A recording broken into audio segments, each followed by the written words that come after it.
The Innovators Network. Welcome to the Killer Innovation Show, the longest continuously produced podcast in history. Each week, Phil McKinney brings you the insights and strategies to amplify your creativity and innovation skills. Here's your host, Phil McKinney. Welcome to this week's show. Hope you're having a great week. Yes, we're back once again, as we have been every week. Now going on 17 years. We will be celebrating and launching season 18 coming up in the first week of March. So you definitely want to be around for that. Today's show, we're going to talk a little bit about creativity and specifically around the creative muscle. Now, I've talked about this many times over the last handful of years, and it's a topic that comes up about every 3 to 5 years, and that is, how do I build up my creative muscle? How do you build up my creative muscle? How do you build it up and strengthen it and make it more resilient, make it stronger so it comes up with more ideas, better ideas? And that's what we're going to talk about today. There's a lot of very strange and different kinds of exercises that people have been out there talking about. So what I've done is I've collected 10 exercises that will improve your creativity. Now, I wouldn't say do all 10 and do all 10 every day. Find the ones that work for you. This is kind of like going to the gym. Some exercises you like to do, some exercises you don't really like to do, but you want a variety so that you can have some change up. You're not doing the same set of exercises every day at the same time. So I'm giving you a list of 10. Quite honestly, though, stay tuned, because at the end, I am actually going to give you an 11th exercise. So you're not going to want to miss that. So you want to stay to the end and get exercise number 11. But these exercises are ones you can pick and choose, ones you may find really get your spark going.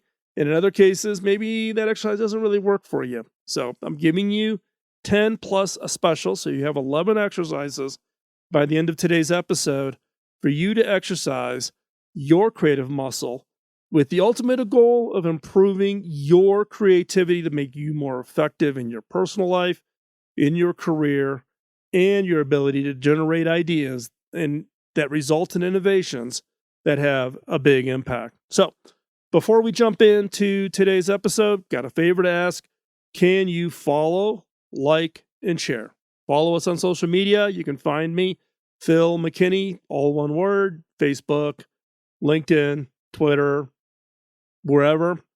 So you want to follow, you want to like today's episode. We post today's episode on a variety of different platforms, including Facebook, including LinkedIn, etc.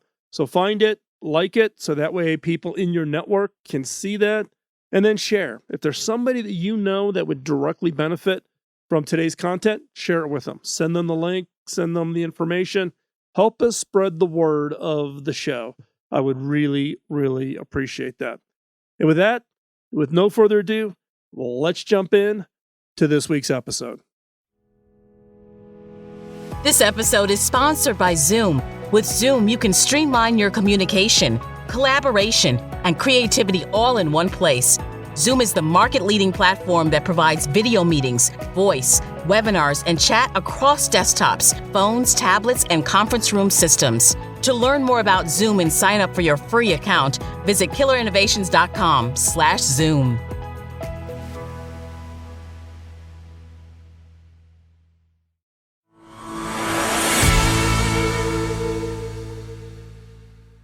Creativity is important in any field, from business to your personal life to art. And while some people seem to have some natural talent for creativity, it is something that anyone, and I mean anyone, can learn and improve with exercise. Creativity isn't just about coming up with novel ideas or new products or services on your own. It's also about being able to see the value in things that others might not notice right away. It's understanding how creativity works and understanding the power that comes from personal creativity, applying your own ability to be creative. It's just like any other muscle in a body that needs to be strengthened through daily exercise. But when you put creativity into practice every day, you build mental muscle and your creative mindset. When you have a creative mindset, you're able to see creativity in everything and in everywhere. You may see something that inspires an entirely new product or an idea, or maybe creativity is sparked by something as simple as a conversation with one of your family members over dinner when they're complaining about something. Creativity isn't only something you can practice on a piece of paper or on canvas. It's a way of thinking that you can apply to every day, whether it's in your life, your business deals, or your daily habits. Creativity is one of the most important skills a person can have. It's what allows businesses to come up with new ideas and products and stay ahead of the competition. It's why CEOs rank it as the number one skill they look for. They are looking for people who are creative because they know those team members will become an asset for their company. Now, being creative isn't just important for business, it's important for people in all aspects of their lives. Creativity allows us to think outside the box and come up with new solutions to the never ending, and I mean never ending, bottomless bucket supply of problems. Problems in our personal lives, problems in our business lives, and problems in society. Now, many creatives commit to exercising their creative muscle every day to break through their fear that they might someday run out of ideas. So whether your creativity is one that you use for your hobbies or it's something you're hoping to make a career out of, creativity is something that could benefit you in any of those scenarios. So, how do you become more creative? First off, find exercises that will strengthen your creative muscle.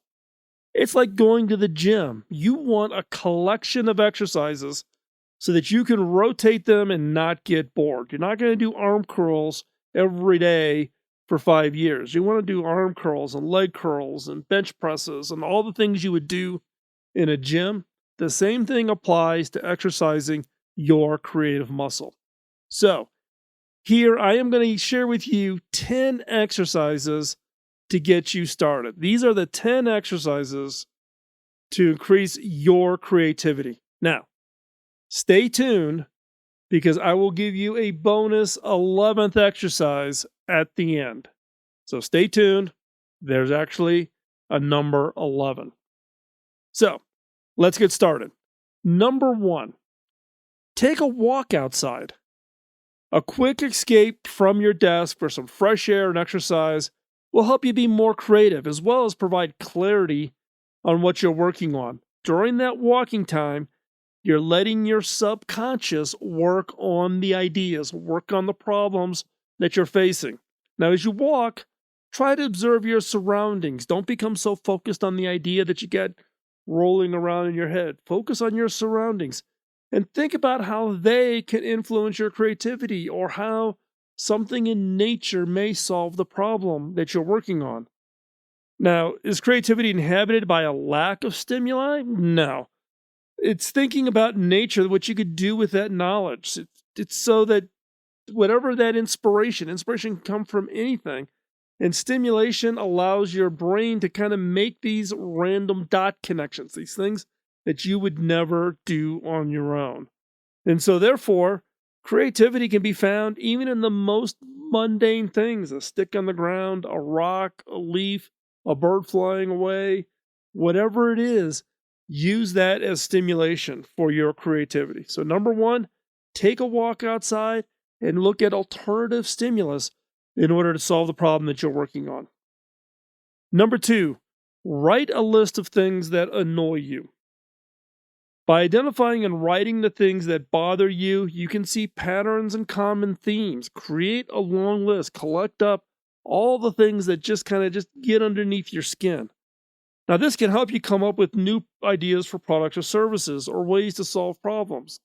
One of the key sources for innovation is things that bother us, that annoy us. As innovators, we tend to be a little more sensitive. We see these things, collect them in this list. Now, one of the things that I do sometimes, I come up with some of the craziest, wackiest ideas while I'm in the shower. So if I'm creating a list of everything that annoys you, the next time you're in the shower, sing out what annoys you. Do something silly like that. And what you'll find is that that release of doing something where you don't care, what you're doing, and it normally would be viewed as silly, frees your mind to allow for any possible ideas that come up. And in fact, you may find an idea coming up to you within minutes of trying this exercise. Number 3, play with the lyrics to your favorite song. By playing with the lyrics to your favorite song, you are opening up your mind to new possibilities and, again, breaking out of that comfort zone.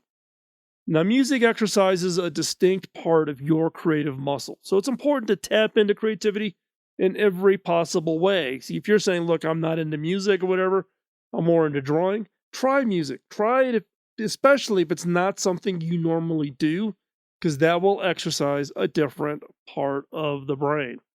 Now, the exercise here is changing the words of your favorite song. What you're doing is you're adding a layer to an old tune.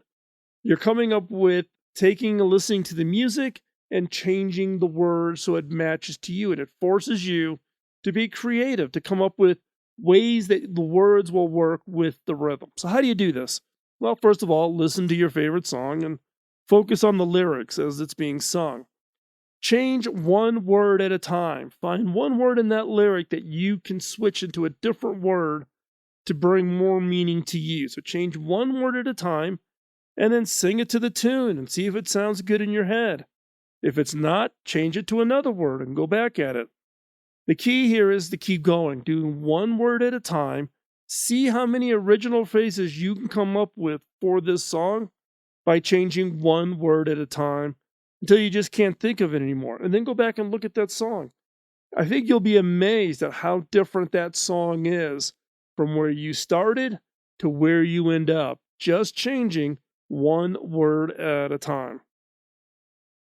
Number 4, create a video montage of your day. When you film your day, you're trying to capture your memories.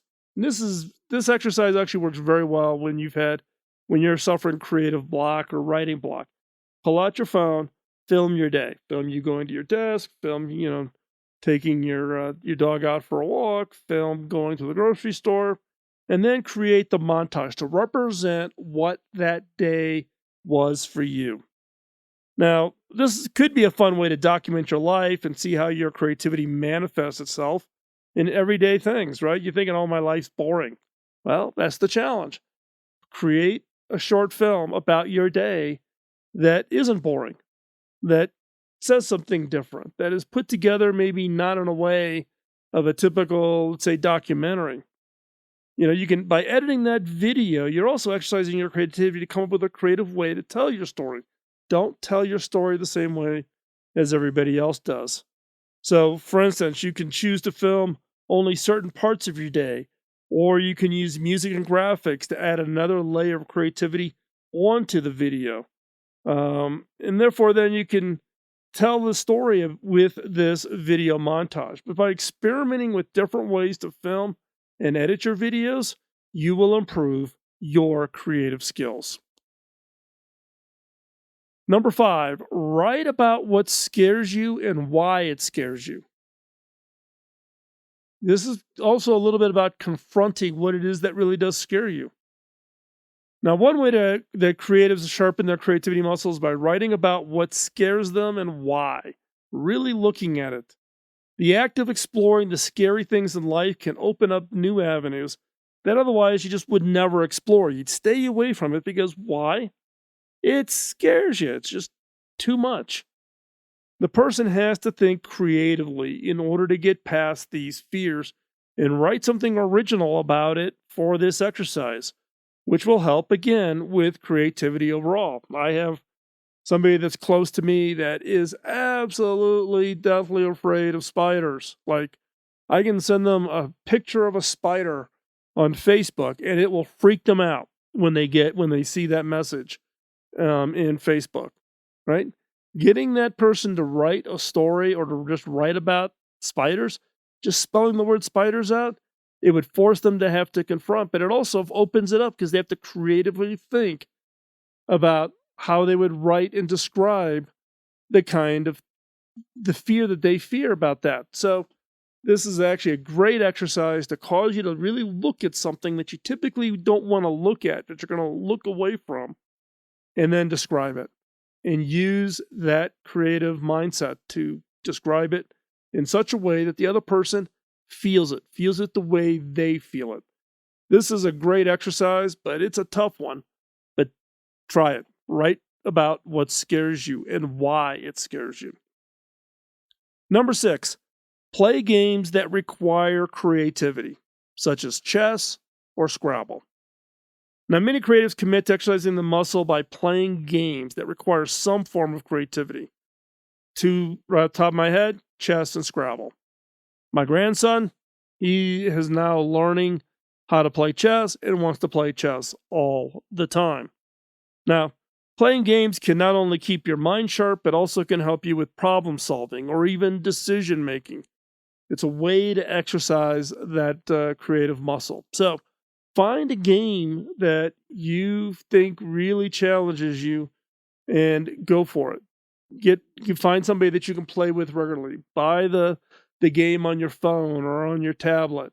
Find somebody in your family that wants to play, or go online into a forum and make new friends in other parts of the world playing games that require you to exercise that creative muscle.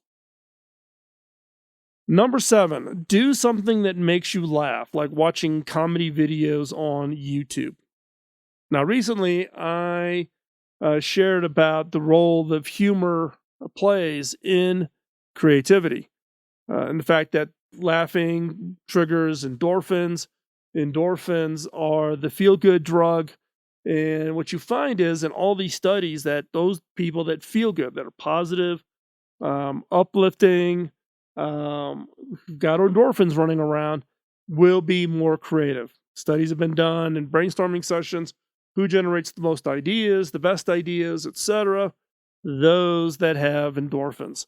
Humor, laughter releases endorphins.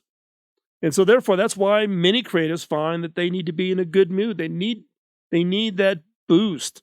So if you're struggling with creativity block, one way to get past it is do something that just makes you feel good. And when you're feeling good, again, those endorphins get released.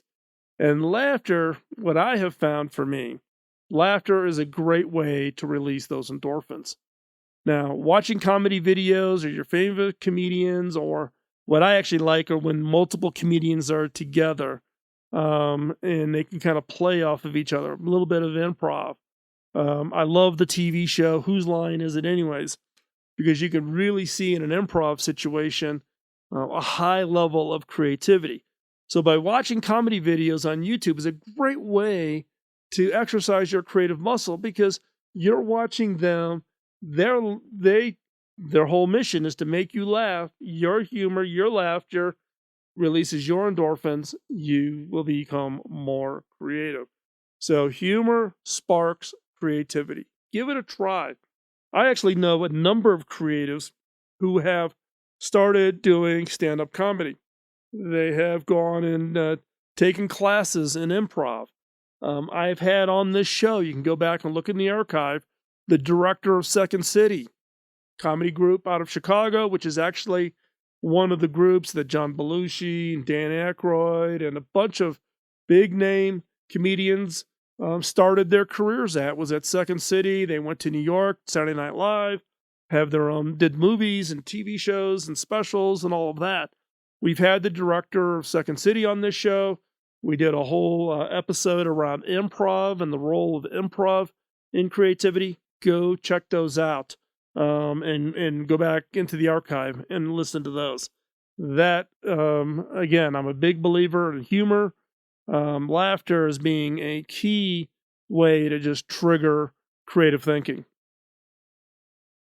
So, number 8, draw something you see every day, but you've never really looked at before. Draw something you've seen every day, but you never really looked at. Now, I'm not saying that this exercise only applies to those of us that draw. I don't know about you. I'm not a drawer. Now, originally in college, I was an architecture major, but that's cheating because I can use a ruler and a straight edge, etc. But in this case, this is open to anybody. The key here is not so much as you're drawing good or perfect or what people are critiquing the drawing. That's not the point. The point is in order to draw something, you really have to look at it. You really have to look at it. And it's easy when you look around it, you just take everything for granted. We walk out, here in Colorado, I take my dog out for a walk. I walk the exact same path most days with the dog.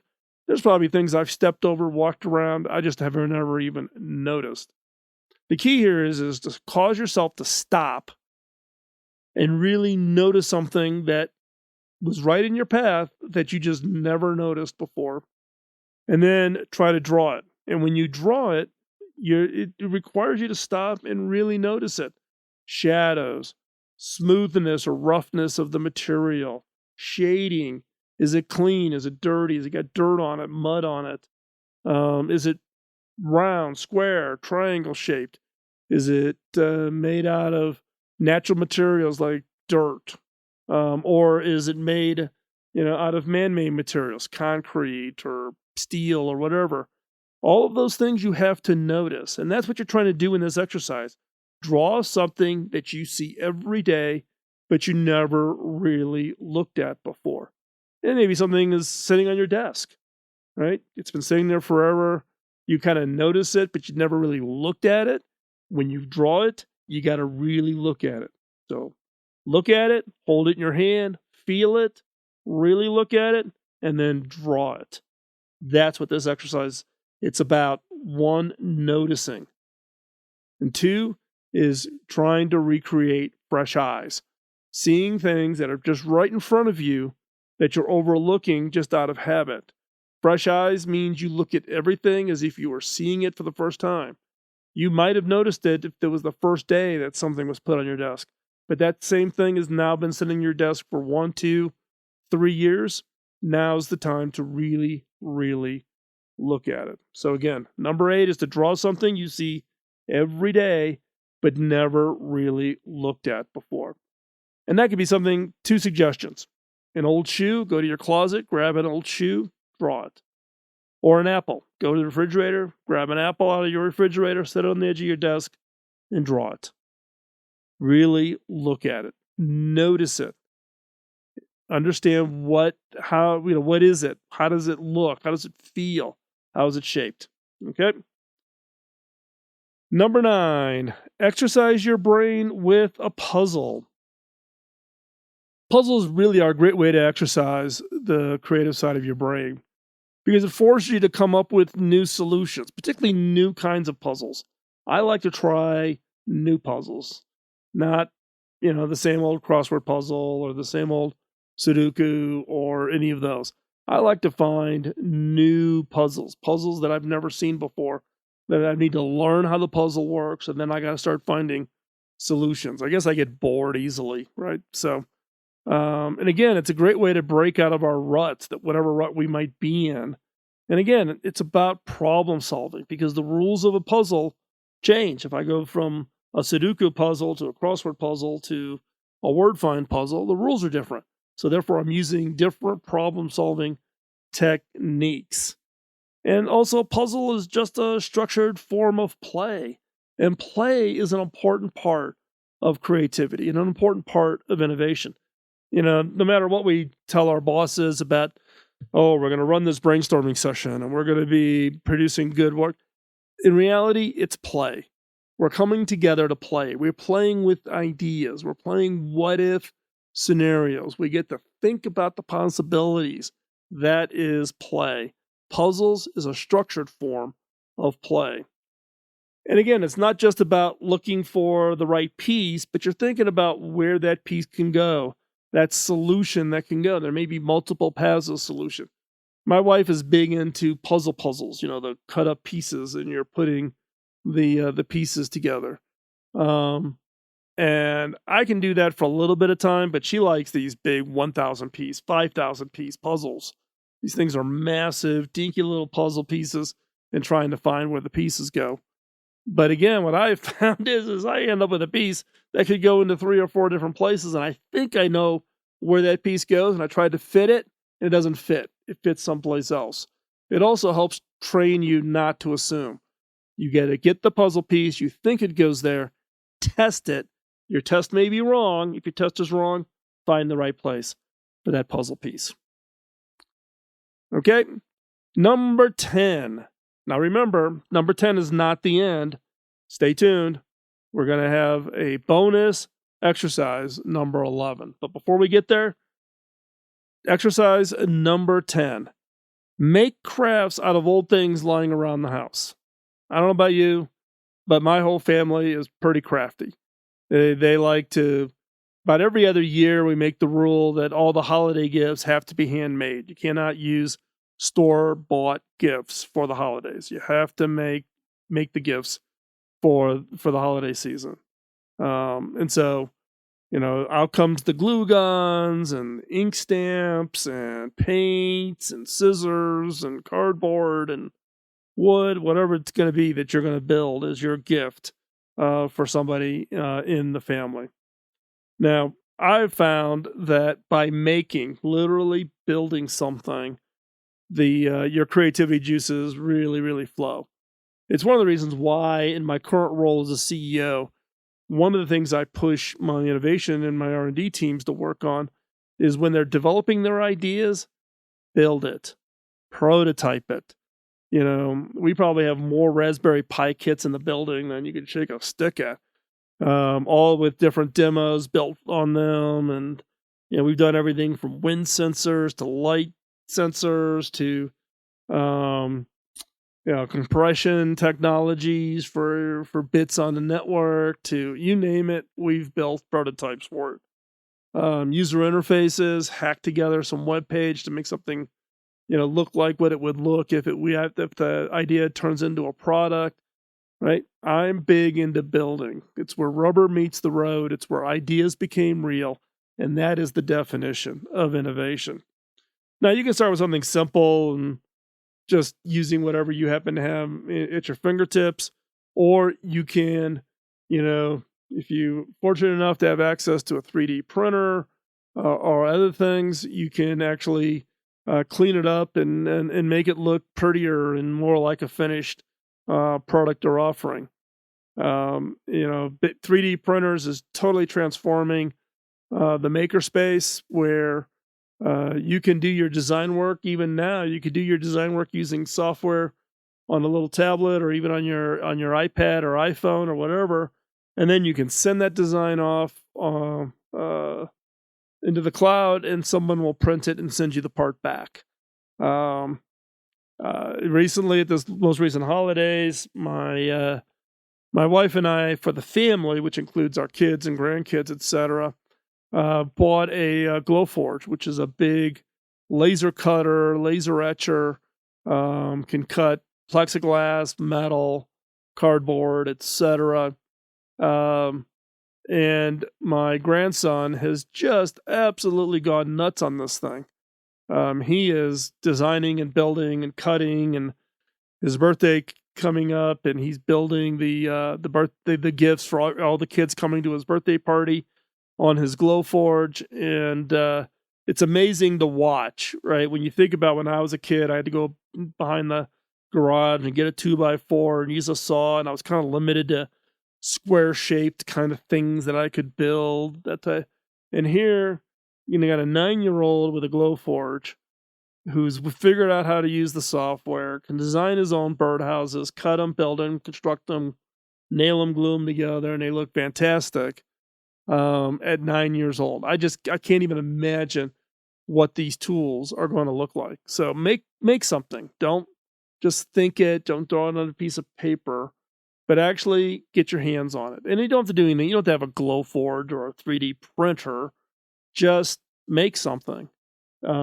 Use cardboard, pieces of paper, Scotch tape. Doesn't matter what it looks like. The process, that tactile process of building something, just I don't know what it is. It just is fuel for that creative engine. So make something. Make it out of old things laying around that you have easy access to. So that's the 10 exercises. And in fact, we're going to go back through it. I'm going to read them back to you one more time. Now, remember, we will have all of this in the show notes over at killerinnovations.com. So, number 1, take a walk outside. Number 2, write a list of things that annoy you. Number 3, play with the lyrics of your favorite song. Number 4, create a video montage of your day. Number 5, write about what scares you and why it scares you. Number 6, play games that require creativity, such as chess or Scrabble. Number 7, do something that makes you laugh, like watching comedy videos. Number 8, draw something you see every day but you've never really looked at, you've never noticed. Number 9, exercise your brain with a puzzle. And number 10, make crafts out of old things laying around your house. So those are the 10 exercises. So what's number 11? Number 11, the bonus exercise. Now, this is for the more adventurous of you, but number 11 is put on some music that makes you happy and dance around for 5 minutes in your living room while no one is watching. Go dance. Go dance. Now, dancing in your living room really is a great way to get that creativity flow going. One, it's fun.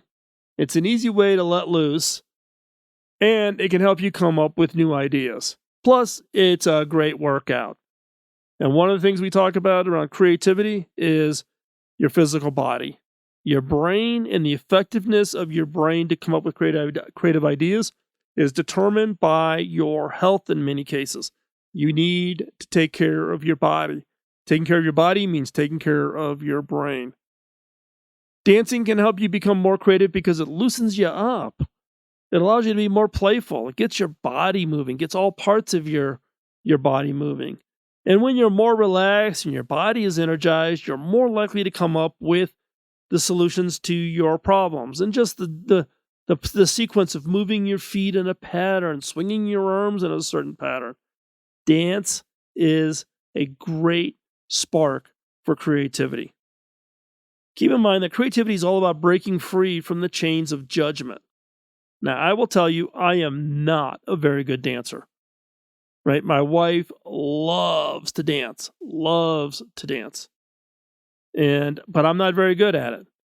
And I tend to be pretty self-conscious. If I'm at a wedding or we're someplace where there's dance music and other people are getting up to dance, I'm typically the one that says, I don't know, I'm fine. I'm tired or, whatever. And I'll try to dodge out of it, right? Because why? I worry about judgment. I'm judging myself. I bet you that if I went on the dance floor, 99% of the people would not even notice me. They wouldn't care. Why? Because they're worried about how they look when they're dancing, right? Dancing in your living room when nobody's around. I don't know if you've seen this on the YouTube videos. You can watch videos of where people are dancing like no one's watching. They're like swinging their arms and their legs and they're hopping around and jumping and and they're like way over the top on their dance moves, right? That's what you want to be doing in this exercise. You want to totally let go. Let go. Like nobody is watching because nobody's there to judge you. And what I have found, even in my own personal life with my dance, is the more I've done it in the house where I've just kind of let go and just let myself dance, and nobody's around. I don't have to worry about judging. And then maybe a couple times later, I'll do it in the living room with the grandkids acting crazy and they're laughing and giggling or whatever. And then grab my wife, dance with her in the living, it actually helps me because I've gotten over this fear of the judgment. That's the key for innovation. Getting over that fear of judgment, the fear that someone's going to think negatively of you, or gosh forbid, they verbalize criticism of your dance. That's the objective here, is to do this and let yourself go. Be freeing and get over the fear of judgment. And hopefully this getting over this fear of judgment of how good of a dancer you are will also translate into getting over the fear of judgment around your ideas. Now, as I wrap this up, the one thing I would say is if you don't commit to improving your creativity, you will struggle to keep up with the demands of work and school. The economy is shifting. We are moving from an information economy to a creative economy. If you want to be successful in the creative economy, it is your creativity, not just your team's, it's you. Your value will be dictated by the quality and the quantity of the ideas you generate in this new economy. So by committing to creative exercises that constantly work on your creativity, you are going to jump ahead. You are going to be a leader. You are going to be recognized by your organization, and you will get rewarded. So again, in this episode, we've covered the 10 creative exercises that all people of all levels, all backgrounds, all natural abilities can use to improve your creativity. And if one of these creative exercises resonates with you more than others, let me know. Put it in the comments on the show notes, send me an email, whatever, so that I can bring more focus to it, and maybe I'll dig it a little bit deeper and maybe even do some videos on some of these exercises. So let me know. So again, I've given you 10. Actually, I gave you 10 plus a bonus exercise. Your job now is to commit and do them.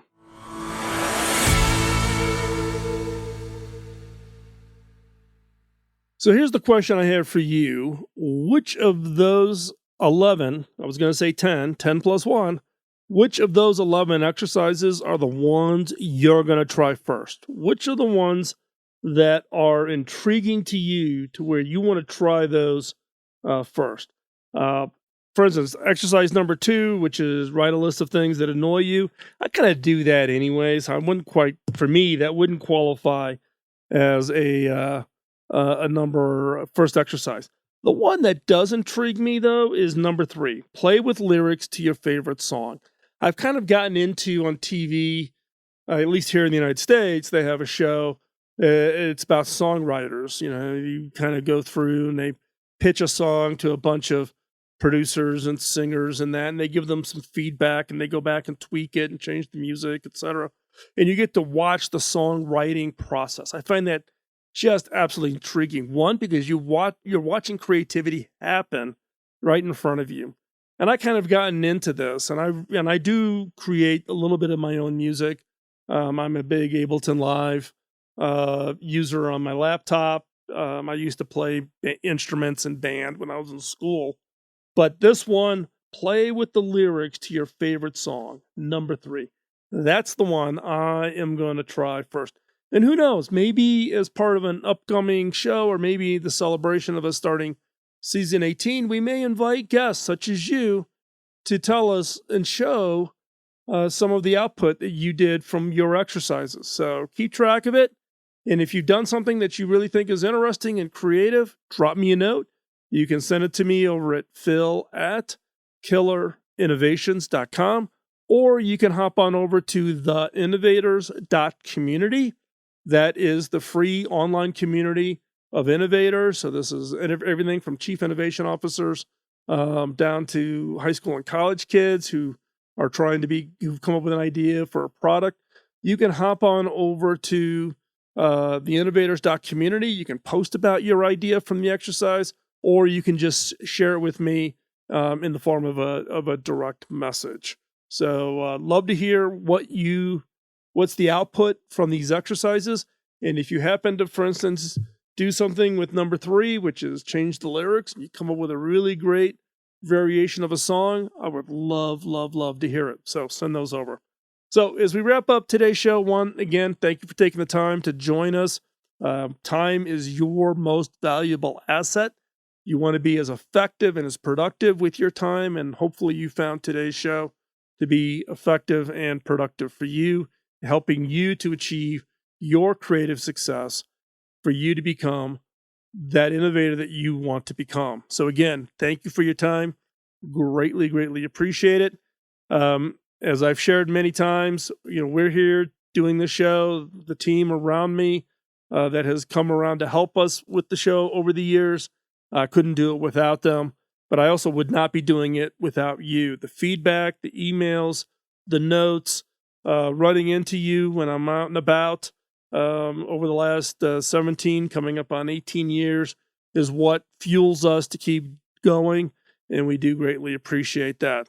And with that, we're going to wrap up today's show. We will be back again next week. So be right here, same place, same time, same channel here on Killer Innovations. Have a great week. Go out, create that innovation that changes the world. Bye-bye. Podcasting nonstop since 2005, this has been the Killer Innovation Show on the Innovators Network. This show is distributed by the Innovators Network. For more information and other great shows and content, visit theinnovators.network.